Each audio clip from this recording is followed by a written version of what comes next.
Hello everyone. In today's class, we are going to read the story of the selfish giant part 2. Before going into this video, we will recommend you to watch the part 1 of the selfish giant story and then return back to the part 2 so that it will be easier for you to understand the story. Now, come on, let us start to read. The selfish giant was really very sorry for what he had done. So he crept downstairs and opened the front door quite softly and went out into the garden. But when the children saw him, they were so frightened that they all ran away, and the garden became winter again. Only the little boy did not run, for his eyes were so full of tears that he did not see the giant coming. And the giant stole up behind him and took him gently in his hand and put him up into the tree. And the tree broke at once into blossom, and the birds came and sang on it. And the little boy stretched out his 2 arms and flung them round the giant's neck and kissed him. And the other children, when they saw that the giant was not wicked any longer, came running back, and with them came the spring. "It is your garden now, little children," said the giant, and he took a great axe and knocked down the wall. And when the people were going to market at 12 o'clock, they found the giant playing with the children in the most beautiful garden they had ever seen. All day long they played, and in the evening they came to the giant to bid him goodbye. "But where is your little companion?" he said.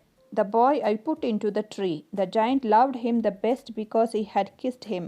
"We don't know," answered the children. "He has gone away. You must tell him to be sure and come here tomorrow," said the giant. But the children said that they did not know where he lived and had never seen him before, and the giant felt very sad. Every afternoon, when school was over, the children came and played with the giant, but the little boy, whom the giant loved, was never seen again. The giant was very kind to all the children, yet he longed for his first little friend and often spoke of him. "How I would like to see him," he used to say.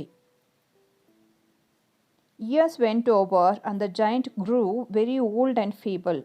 He could not play about any more, so he sat in a huge armchair and watched the children at their games and admired his garden. "I have many beautiful flowers," he said, "but the children are the most beautiful flowers of all." One winter morning, he looked out of his window as he was dressing. He did not hate the winter now, for he knew that it was merely the spring asleep, and that the flowers were resting. Suddenly he rubbed his eyes in wonder and looked and looked. It certainly was a marvelous sight. In the farthest corner of the garden was a tree quite covered with lovely white blossoms. Its branches were all golden, and silver fruit hung down from them, and underneath it stood the little boy he had loved. Downstairs ran the giant in great joy and out into the garden. He hastened across the grass and came near to the child. And when he came quite close, his face grew red with anger, and he said, "Who hath dared to wound thee?" For on the palms of the child's hands were the 2 prints of 2 nails, and prints of 2 nails were on the feet. "Who hath dared to wound thee?" cried the giant. "Nah," answered the child, "but these are the wounds of love." "Who art thou?" said the giant, and a strange awe fell on him, and he knelt before the little child. And the child smiled on the giant and said to him, "You let me play once in your garden.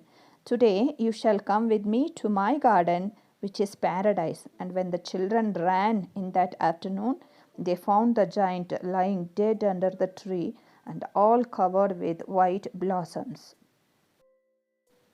I hope you enjoyed watching this video. Thank you for watching. If you like these videos, kindly subscribe our channel and help us to make more videos like this. I will meet you soon in our next video. Until then, bye. Take care. See you.